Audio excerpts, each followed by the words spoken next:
Hello बच्चों, let's see this question. The question says, refer to the plot of temperature versus time showing to the changes in the state. If ice on heating, which of the following statement is correct?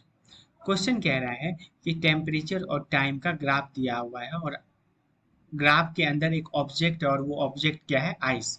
उसका temperature time के साथ कैसे change हो रहा है वो इस graph के माध्यम से बताया गया है। तो अब कह रहा है कि A B B C C D D E कौन कौन सा पॉइंट में मेल्टिंग कर रहा है, बॉइलिंग कर रहा है, स्टेट चेंज हो रहा है, वो ऑप्शंस को देख के बताना है कि क्या मतलब होगा। तो ऑप्शन कह रहा है कि बी पे वाटर बॉयल करेगा, कह रहा है सी पे जितना भी पानी है वो स्टीम में कन्वर्ट हो जाएगा। उसके बाद सी से डी में कह रहा है कि वाटर और स्टीम जो है इक्विलिब्रियम में है। उसके बाद कह रहा है ए बी में जो है आइस और वाटर थर्मल इक्विलिब्रियम में है। तो पहले तो क्वेश्चन का की कॉन्सेप्ट समझते हैं। बात हो रहा है यहाँ पे क्वेश्चन में बॉइलिंग का, थर्मल इक्विलिब्रियम का। तो ये सब चीज को देखते हुए इसका की कॉन्सेप्ट मेल्टिंग और बॉइलिंग पॉइंट ऑफ वाटर पहले समझते हैं। जो एमपी, एमपी का मतलब melting point, melting point of water जो है वो होता है 0 डिग्री, और बॉइलिंग पॉइंट ऑफ वाटर जो है वो होता है कितना, 100 डिग्री। 100 डिग्री, ये दो चीज ही इस क्वेश्चन का की कॉन्सेप्ट है। आते हैं अब ग्राफ रीड करने के लिए। यहाँ पे देखो ए से बी में जब हम लोग ग्राफ रीड करेंगे तो टाइम आगे बढ़ रहा है, लेकिन इस बॉडी का, इस आइस का जो टेम्परेचर है वो 0 डिग्री है। तो अगर इसका टेम्परेचर 0 डिग्री है तो इसका मतलब कि इसके अंदर आइस होगा। ठीक है, 0 डिग्री पे जो पानी होता है वो आइस के रूप में होता है। तो टाइम तो इंक्रीज कर रहा है लेकिन इसका टेम्परेचर क्या है, 0 डिग्री है। और जैसे जैसे टाइम आगे बढ़ रहा है, ठीक है, उसके बाद एक पॉइंट पे आके सडन से इसका फिर क्या टेम्परेचर इंक्रीज होने लगता है। तो इसका मतलब ए बी में जो है पानी और आइस दोनों है। ठीक है, मतलब पानी जो है सॉलिड और लिक्विड फॉर्म में है। तो ए बी में क्या है, ए बी में है water and ice both, water plus ice, water plus ice. उसके बाद देखो बी से सी में, बी बी से सी में क्या है, बी पे पहले देखते हैं। बी पे क्या हुआ कि जितना भी आइस था वो सारा पानी में कन्वर्ट हो गया।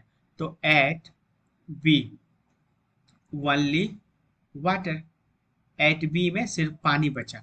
ठीक है, फिर बी से सी में देखो, टेम्प जैसे टाइम बढ़ा रहे हैं टेम्परेचर भी बढ़ रहा है। तो मतलब जो भी पानी है, पानी का टेम्परेचर 0 डिग्री से 100 डिग्री तक जा रहा है।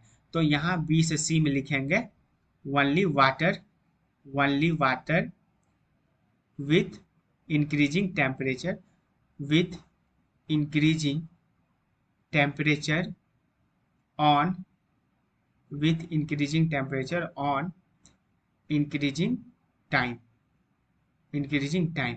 ठीक है, बी से सी में क्या देख रहे हैं, बी से सी में देख रहे हैं कि पानी का टेम्परेचर बढ़ रहा है जैसे जैसे टाइम बढ़ रहा है। तो मतलब अपन हीट दे रहे हैं। ठीक है, बी से सी में। फिर सी पे क्या देख रहे हैं कि सी पे जाके अचानक से पानी का टेम्परेचर क्या हो जा रहा है, 100 डिग्री हो जा रहा है। उसके बाद फिर टाइम दे रहे हैं। ठीक है, टाइम आगे बढ़ रहा है लेकिन इसका टेम्परेचर क्या हो रहा है, कांस्टेंट हो रहा है। तो इसका मतलब कि जो भी वाटर है वो धीरे धीरे धीरे धीरे धीरे धीरे स्टीम में कन्वर्ट हो रहा है। तो इसलिए, और जब भी कोई ऑब्जेक्ट का स्टेट चेंज होता है तो उस वक्त उसका टेम्परेचर क्या होता है, कांस्टेंट होता है। और जो हीट अपन देते हैं स्टेट चेंज होने के लिए, उस हीट को कहते हैं लेटेंट हीट ऑफ वेपोराइजेशन।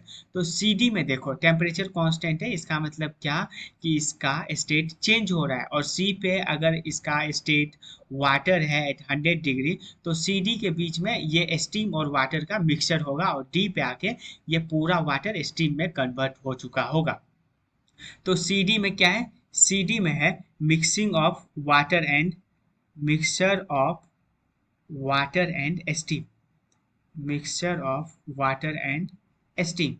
उसके बाद डी पे क्या है, डी पे है, डी पे है only steam, only steam eight D पे।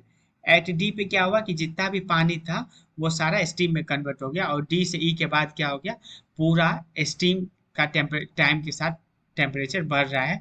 तो डीई में क्या हो गया, डीई में ओनली स्टीम हो गया। ठीक है, अब आते हैं ऑप्शन पे, अब आते हैं ऑप्शन पे। ऑप्शन कह रहा है कि at B water starts boiling. नहीं, बी पे तो इसका टेम्परेचर 0 डिग्री है ना, बी पे देखो इसका टेम्परेचर 0 डिग्री है और वाटर का बॉइलिंग पॉइंट कितना होता है, 100 डिग्री।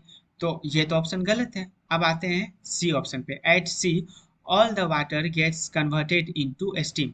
नहीं, सी पे क्या था कि वाटर स्टीम में कन्वर्ट नहीं हुआ, होना स्टार्ट ही हुआ है। डी पे आके ये पूरा कंप्लीट हो चुका है, तो ये ऑप्शन भी गलत है। अब आते हैं डी ऑप्शन पे।